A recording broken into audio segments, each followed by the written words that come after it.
네, 박사방은 범죄단체 구속. 박사방 유료 회원 2명이 범죄단체 가입죄가 인정돼서 구속영장 발부가 됐습니다. 앞으로 박사방 가담자 전원에게 같은 죄가 적용될 수 있을지 주목되는데, 김정한 평론가님, 사실 조주빈 이미 구속된 상태고 이 박사방 운영자인, 사실 유료 회원 2명 범죄단체 가입죄를 적용한 것부터가 상당히 이게 가능할까라는 생각을 했는데 법원이 결국 구속영장을 발부했거든요. 그러니까 그게 그동안에 이제 수사 결과를 통해서 미진했던 부분을 보완하고 난 다음에 처음에 이제 공동 운영자에 대해서는 범죄단체 가입 조직죄를 적용하지 않았거든요. 그렇죠. 근데 오히려 유료 회원들한테 이 죄를 적용을 했다는 거죠. 네네. 이거는 그만큼 그동안에 이른바 이제 박사방을 비롯해서 엠번방과 관련되어 있는 사건 관련자들이 굉장히 치밀하게 조직적으로 활동했다고 하는 나름의 증거를 확보했다. 그 이후에 이제 유료 회원들 가입 문제가 문제가 결정이 됐기 때문에 예. 이 죄를 적용했다 이렇게 보면 어떨까 싶고요. 예. 그럼 지금 그게 남은 것 같아요. 유료 회원들한테 그러면 다 똑같이 이런 범죄단체 가입이나 조직죄를 적용할 것이냐 이제 이런 예. 문제가 남아 있는데요. 그거는 또 아닌 것 같아요. 제가 볼 때는. 그래요. 왜냐하면 두 사람은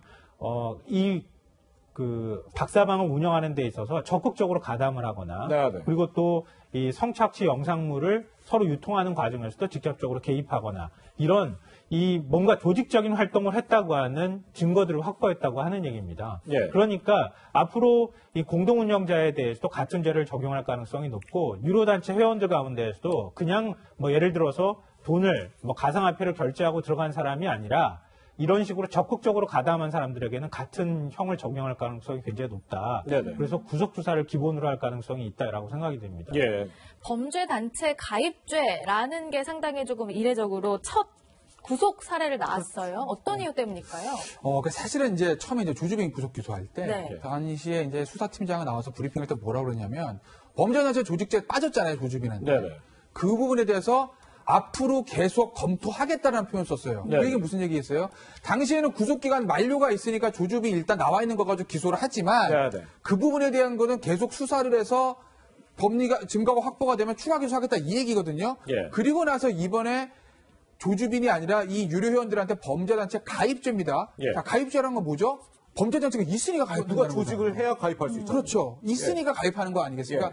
이 흐름대로라고 보면 검찰은 일단 조주빈한테도 그 일당 주범들한테도 범죄단체 조직죄로 나중에 추가 기소하는 거는 아마 방향을 잡은 것 같아요. 네네. 나름대로 기소할 수 있는 충분한 근거를 확보한 것 같습니다. 예. 그렇기 때문에 범죄단체가 있으니까 이 유료원들한테 가입죄를 적용을 한 거죠. 예. 문제는 검찰이 이제 추후에 조주빈을 범죄단체 조직죄로 추가 기소를 하더라도 결국 법원에서 어떻게 판단을 하느냐 이 부분인 건데 네네. 오늘 구속영장 나온 것만 가지고 범죄단체 가입죄 기소하면 무조건 유죄입니다. 이렇게 단정은 못합니다. 그러니까 이게 선고 공판이랑 영장 심사는 좀 구분해야 되는 거잖아요. 왜냐하면 영장 심사는 사실은 그 하루 몇 시간 만에 끝나는 건데 네. 이게 이제 기소가 되게 되면 변호인들도 저부분을 해서 실효가 다툴 거거든요. 예. 그런 부분들이 하나 있고 실제로 이 유료원 임모 씨, 장모 씨 같은 경우에는 범죄단체 가입죄만 피의 사실이 아니라 아동 청소년 성범죄에 관한 법률 아청법 위반도 같이 걸려 있어요. 예. 속된 말로 지금 분위기에서 아청법 위반 하나만 가지고서도 영장 발부될 수 있는 상황이거든요. 네. 그렇기 때문에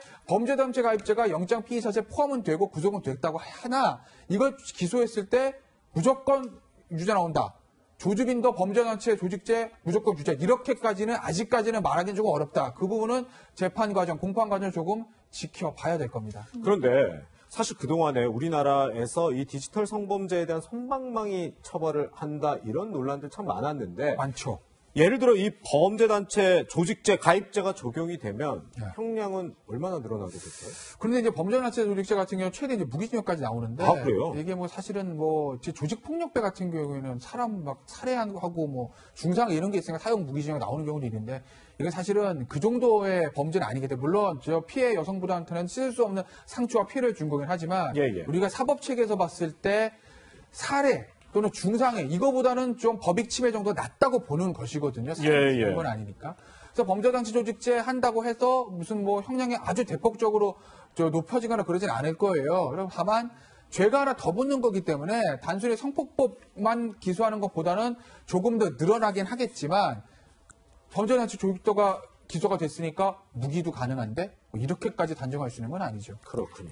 네, 사회 파장을 낳았던 N번방, 뭐 박사방 이런 것들의 법원의 판단이 속속 나오고 있습니다. 앞으로도 상황을 좀 지켜봐야겠습니다. 네, 두 분과는 여기까지 하도록 하겠습니다. 감사합니다.